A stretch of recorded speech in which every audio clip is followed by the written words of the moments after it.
রমাদানুল মুবারক আল্লাহ তাআলা কবুল করেন। আমাদের জিন্দগির গুনার খাতা আল্লাহ তাআলা মাফ করে দেন। আল্লাহর পথের পথিক হওয়ার তৌফিক আল্লাহ পাক আমাদেরকে দান করুন। আমাদের রোজা, সাহারি, তারাবি, ইফতার আল্লাহ তাআলা কবুল করে আমাদের নাজাতের ওসিলা হিসেবে মঞ্জুর করেন। নবী করিম সাল্লাল্লাহু আলাইহি ওয়াসাল্লাম মাহে রমাদানুল মুবারকের নিয়ামত সম্পর্কে এত কথা বলেছেন, এত বর্ণনা দিয়েছেন, এত বেশি ফজিলতের কথা বলেছেন। রমজান পাওয়ার পরে এই নিয়ামতকে যদি কেউ হাতছাড়া করে, নবী করিম সাল্লাল্লাহু আলাইহি ওয়াসাল্লাম তার ধ্বংসের জন্য কবুল বলেছেন। এমনই নিয়ামতের মাস এই রমাদানুল মুবারক। আল্লাহর হাবিব সাল্লাল্লাহু আলাইহি ওয়াসাল্লাম বলেছেন, ইযা দাখালা রমাদান, রমজান যখনই শুরু হয়, ফুতিহাত আবওয়াবুর রাহমাহ, ফুতিহাত আবওয়াবুস সামা, রমজান শুরু হলো, আসমানের দরজাগুলো উন্মুক্ত হয়ে গেল, রহমতের দরজাগুলো উন্মুক্ত করে দেওয়া হলো। অগুল্লিকাত আবওয়াবু জাহান্নাম, জাহান্নামের দরজাগুলো বন্ধ করে দেওয়া হলো। ওয়াসুলসিলাতিশ শায়াতিন, শয়তানকে শৃঙ্খলে আবদ্ধ করে দেওয়া হলো। রমজান যখনই শুরু হয়, ইযা দাখালা রমাদান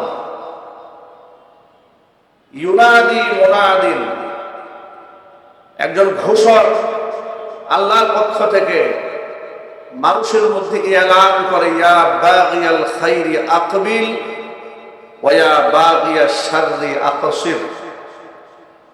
আল্লাহর পক্ষ থেকে ফেরেশতারা মানব গোষ্ঠীর উপরে এলান করে, ইয়া বাগিয়াল খাইরি আকবিল, হে কল্যাণের অন্বেষণকারীরা তোমরা এগিয়ে আসো। ওয়া ইয়া বাগিয়াশ শাররি আকসির, হে অকল্যাণ প্রত্যাশী মানুষগুলো, যারা গুনার প্রবঞ্চনায় নিজেকে লিপ্ত রাখো, যারা গুনাহ প্রত্যাশী মানুষ, আকসির, থেমে যাও। এটা গুনাহ করার মাস নয়, এটা ইবাদতের মাস। ফেরেশতারা ঘোষণা করতে থাকে।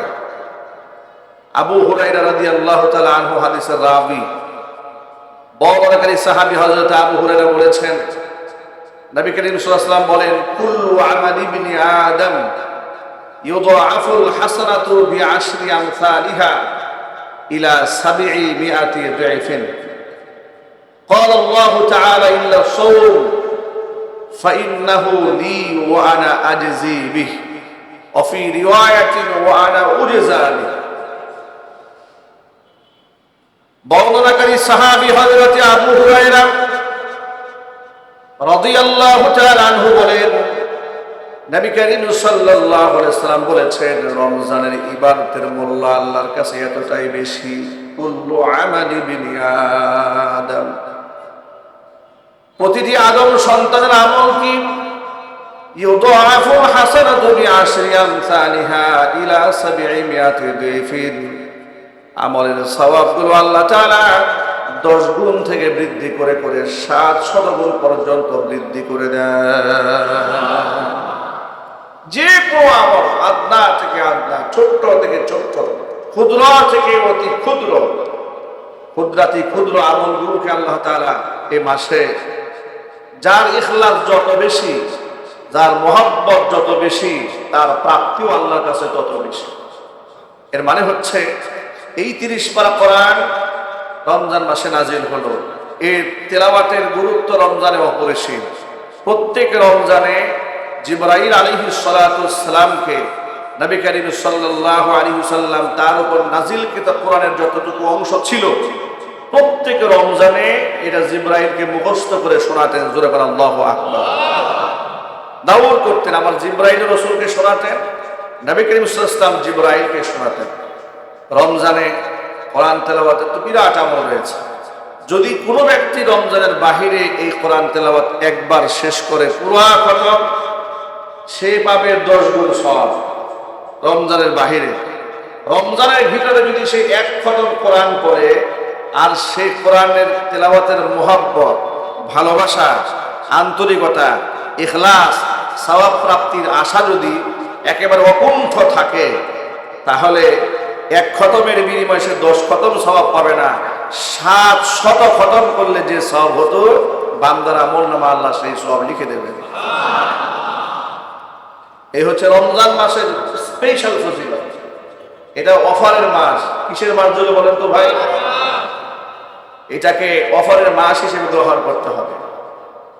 দুনিয়াবি কোনো অফার দেওয়া হলে কোনো কোম্পানির পক্ষ থেকে লোকেরা ঝাঁপিয়ে পড়ে লুফে নেওয়ার জন্য। মেগা শপগুলোতে, মেগা মলগুলোতে সেখানে 10%, 20% যখন ছাড় দেওয়া হয়, ডিসকাউন্ট যখন লিখে দেওয়া হয় ডিসপ্লেতে, দেখবেন কাস্টমারের ভিড় পড়ে যায়, ঠিক না? মেগা মলে যদি সামান্য ডিসকাউন্ট, এবং এটা খুবই ক্ষণিকের, আবার ডিসকাউন্ট সব পণ্যে দেওয়া হয় না, সেখানে দেখবেন সবচেয়ে নিম্নমানের প্রোডাক্টগুলোতে অচল অকেজু 2 বছর 3 বছর পরে আছে, কেউ নিচ্ছে না, কিংবা জোড়া মিলছে না, সাইজ মিলছে না, এগুলোর মধ্যে প্রোডাক্টে ছাড় দিয়েছে। সেটা নেওয়ার জন্য লোকেরা হুমড়ি খেয়ে পড়েছে। আর রমজান মাস এটা আখিরাত প্রাপ্তির এমন এক মাস যে এই মাসে আল্লাহ তাআলা প্রতিনিয়ত বান্দাকে ক্ষমা করতে থাকেন। কত সংখ্যক বান্দাকে আল্লাহ ক্ষমা করেন এর হিসাব একমাত্র আল্লাহ পাকের কাছেই জানা আছে। কত সংখ্যক মানুষকে এই মাসে আল্লাহ তাআলা ক্ষমা করে দেন। এই মাসে কোনো বান্দা যদি 1টি টাকা দান করে আল্লাহর পথে, যদি মহব্বত বেশি থাকে, সে 700 গুণ সওয়াব পাবে। আরো চিৎকার দিয়ে বলেন সুবহানাল্লাহ। এর মাসে দানের হাতকে সম্প্রসারণ করতে হবে। দানের ক্ষেত্রে কৃপণতা করা যাবে না। আল্লাহর হাবিব বলেন, সেটা যে কোনো আমল হোক, সে নফল ইবাদত, কোরআন তিলাওয়াত, তাসবিহ তাহলিল, জিকির আজকার, দান, সাদাকা, মানুষের সহযোগিতা কিংবা ভালো পরামর্শ, যে আমলই বান্দা করুক না কেন সওয়াব পাবে 700 গুণ। মাঝখান থেকে আল্লাহ রাব্বুল আমিন বলেন, ক্বালা আল্লাহু তাআলা, তবে হ্যাঁ হুজুর বলেন, আল্লাহ তাআলা বলেছেন, ইল্লা সাওম, রোজার বিষয়টা কিন্তু ভিন্ন। এটা আবার তোমরা ভুলাই ফেলো না যে রোজা মনে হয় এক রোজার বিনিময়ে 700 গুণ সওয়াব দেওয়া হবে, 700 গুণ দেওয়া হবে। বিষয়টি এমন নয়। পৃথিবীর সমস্ত ইবাদতের প্রাপ্তিগুলো, পরিমাণগুলো কি হবে কোরআন সুন্নাহর মধ্যে পাওয়া যায়। যেমন হজের ব্যাপারে এসেছে, মান হাজ্জা লিল্লাহি ফালাম ইয়ারফুস ওয়া লাম ইয়াফসুক রাজাআ কায়াউমিন ওয়ালাদাতুহু উম্মুহু। কোন ব্যক্তি যদি একমাত্র আল্লাহর জন্য হজ করে আর হজের মধ্যে কোন প্রকার পাপাচারের মধ্যে সে নিয়োজিত না হয়, বাজে কোনো কথাবার্তা গালিগালাজ সে না করে, হজ প্রাপ্তির বিনিময়ে জান্নাতি এমন ভাবে তার জন্য ওয়াজিব হয়ে যাবে। আর এমন অবস্থায় সে হজ থেকে ফিরে আসবে যেমন সদ্য তার মা জমিনে তাকে ভূমিষ্ঠ করেছে। সব একটা প্রাপ্তি, একটা ঘোষণা দেওয়া হলো। যেমন হাজ্জুম মাবরুর লাইসা লাহু জাযাউন ইল্লাল জান্নাহ, মাবরুর হজ প্রাপ্তি একমাত্র জান্নাত। এরকম কিছু কিছু ঘোষণা করা হলো। রোজার বিষয়টা কি? রোজার বিষয় এসেছে, কাল আল্লাহ তাআলা, আল্লাহ বলেন, ইল্লা সাওম, রোজার বিষয়ে প্রাপ্তিটাকে তোমরা আন্দাজ করতে যেও না। এটা অনুমান ভিত্তিক কিছু বিষয়ের কোনো বিষয় নয়। কারণ ফাইন্নাহু লি ওয়া আনা আজজি বিহি, বান্দা রোজা রাখে একমাত্র আমি আল্লাহর জন্য। বান্দা যেহেতু আমার জন্য রোজা রাখে, এখানে লৌকিকতার কোনো সুযোগ থাকে না। ইয়াদাউ তাআমাহু ওয়া শাহাওয়াতাহু লিআজলি, সে স্ত্রী সহবাস ছেড়েছে আমার কারণে, পানাহার ছেড়েছে আমার কারণে। সুতরাং প্রাপ্তি বিনিময়টা আমি আল্লাহ নিজ হাতে প্রদান করব। সেটা কি প্রদান করব, এটা আমার কাছেই থাকলো। এটা আমি বান্দাকে কিয়ামতের দিন পোষায় দেব। চিৎকার দেব আল্লাহু আকবার। ওয়াফি রিওয়ায়াতিন ওয়া আনা উজযা বি, আরেকটি বর্ণনার মধ্যে এরকম পাওয়া যায় যে রোজার বিনিময় আমি আল্লাহ নিজে বান্দার জন্য হয়ে যাব। রোজা এটা বিরাট প্রাপ্তির ইবাদত। এটা আমাদের জন্য ফরজ করা হয়েছে। রোজা রাখা কি সুন্নত না ফরজ? মুসলমান আকেল বালে, হোক সে নারী কিংবা হোক সে পুরুষ, সুস্থ এবং মুকিম যদি হয় তাহলে অবশ্যই নিয়তের সাথে সুবহে সাদেক থেকে শুরু করে সূর্যাস্ত পর্যন্ত পানাহা স্ত্রী সহবাস থেকে বিরত থাকতে হবে।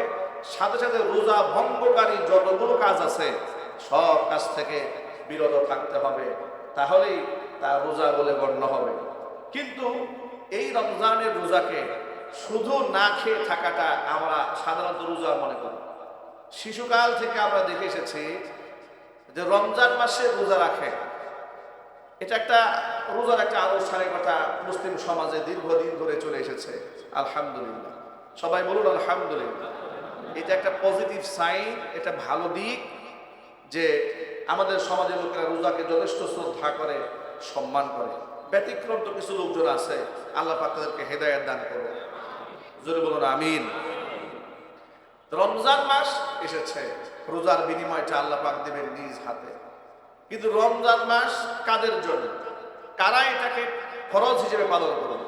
তাকে সুস্থ থাকতে হবে, তাকে মুকিম হতে হবে, তাকে মুসলমান হতে হবে, তাকে আকেল হতে হবে, তাকে বালেগ হতে হবে, তাহলেই তার উপর রমজানের রোজাটা ফরজ হবে। আমাদের ছেলেরা, আমাদের মেয়েরা তারা যদি আকেল হয়, বালেগ হয়, উপযুক্ত হয়, প্রাপ্তবয়স্ক হয়, তাহলে তাদের উপরেও রমজানের রোজা সুন্নতটা ফরজ, নিঃসন্দেহে ফরজ। যদিও এই সমাজের অনেক বাবা এবং মায়েরা তাদের প্রাপ্তবয়স্ক ছেলে মেয়েদেরকে রোজা রাখতে অনেকে উদ্বুদ্ধ করেন না, কোনো কোনো ক্ষেত্রে নিষেধও করেন। কেন? এই কথা বলেন যে বাবা সারাদিন তোমার না খেয়ে থাকতে খুব কষ্ট হবে। মা, উঠতি বয়সের মেয়ে যৌবন সুই সুই কিংবা যৌবনে পদার্পণ করেছে, বালেগা হয়ে গেছে, তার উপর রোজা রাখা নিঃসন্দেহে ফরজ।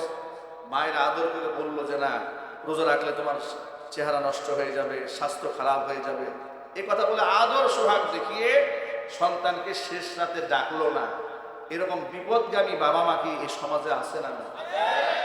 নিঃসন্দেহে আছে। ওই সমস্ত গার্জিয়ানদের উদ্দেশ্যে আমাদের স্পষ্ট বার্তা হলো এই যে আমি আমার সন্তানকে, আপনি আপনার সন্তানকে, ছেলে মেয়েদেরকে যতটুকু না ভালোবাসেন কিংবা আমরা ভালোবাসি, আমার আপনার চেয়ে মহান রব তার বান্দা এবং বান্দিকে কোটি কোটি গুণ বেশি ভালোবাসেন। ঠিক কিনা জোরে বলে?